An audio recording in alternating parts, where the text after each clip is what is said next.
I just got this little thing from M-Wave. It's small, it's light, and you can use it for making music and more.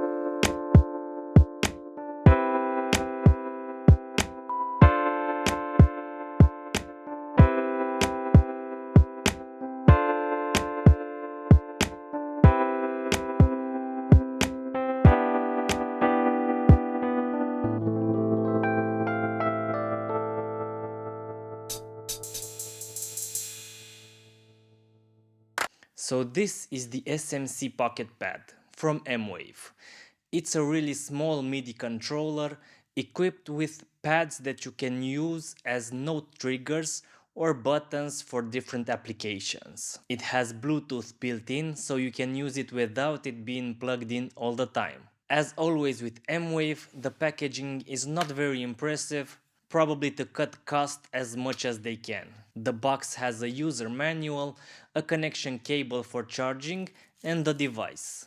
It is built with plastic, but it feels quite sturdy and doesn't flex if I put pressure on it. As the name suggests, you can fit it in your pocket, where you don't always remember to take it out as you sit, so it needs to be able to take some punishment. If you want to connect it to your computer via Bluetooth, all you have to do is go to the official site, link in the description, and download the Synca Connector app. It allows you to connect it without much hassle. So you go to the plus sign and add the SMC Pocket Pad. The connection didn't work for me the first time. I had to try a few times, but once it connected, I didn't have any more problems. You can actually see the information that it transmits if you press the three little dots on the right side of the app.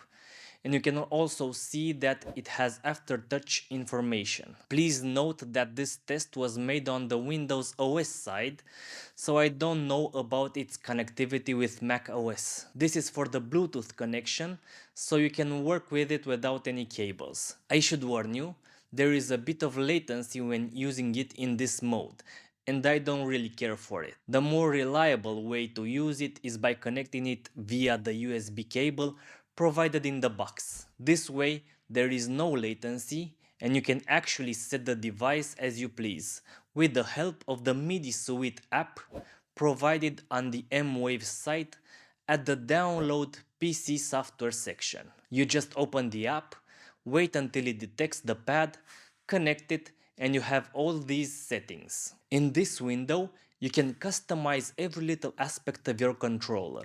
There are options for note repeat, like tempo, time, swing, etc. It has 4 presets that you can change between them, but only when you are in the MIDI Suite app or you are opening the pad. For example, if you want to have preset number 4, you have to long press pad 16 and then open the pad. It will open in preset 4.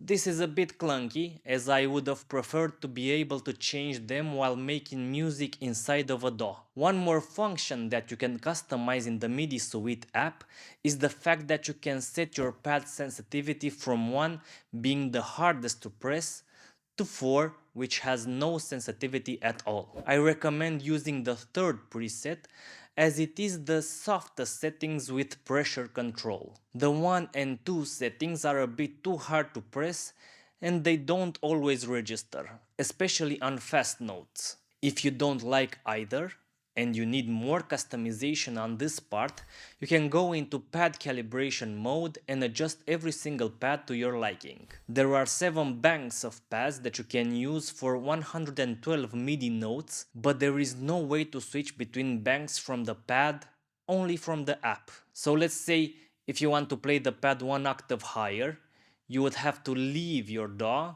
go into the app and change from there. This is kind of restricting and it relegates the pad to a drum machine only. This is on the music playing side, but you can also choose what any pad can do, so this allows you to use this little thing on your desk that doesn't occupy a lot of space to be a control surface for your DAW.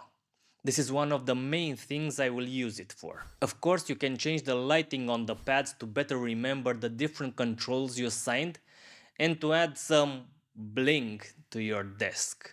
Now, for such a small thing that goes right into your pocket, you would naturally think it connects to your phone for a quick beat or music idea on the go. Well, as of making this review, it does not, as the Cube Suite app for mobile devices doesn't recognize it to connect it. This is kind of a letdown for me, reason why I contacted M-Vave. They said the development of the mobile app depends on the public feedback.